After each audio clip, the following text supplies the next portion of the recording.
স্বামীর নাম নিলে আগে যা হতো। মদন, তোমার ফোন এসেছে। হ্যাঁ, এ কি বৌমা?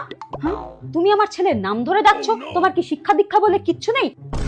তুমি জানো না যে স্বামীর নাম ধরে ডাকতে নেই, এতে স্বামীর অকল্যাণ হয়? ভুল হয়ে গেছে মা, আমাকে ক্ষমা করে দিন। বাবা মা কি কিচ্ছু শিখিয়ে পাঠায়নি যে স্বামীর নাম ধরে ডাকতে নেই? একটা কাজ তো ঠিক করে করতে পারো না, এটুকু অন্তত মেনে চলো। আর কোনোদিন যেন এসব না শুনি। ঠিক আছে মা, আর কোনোদিনও করবো না এরকম। আর এখন যা হয়। কৌশিক, তোমার টিফিন। ও কি বৌমা, হ্যাঁ? তুমি আমার ছেলের নাম ধরে ডাকছো? তুমি জানো না যে স্বামীর নাম ধরে ডাকতে নেই? হ্যাঁ, ঠিক আছে মা, আমার ভুল হয়ে গেছে। আমি আর কোনোদিনও আপনার ছেলের নাম আমার মুখেও আনবো না। ঠিক আছে, আর কোনোদিনও দেখো না।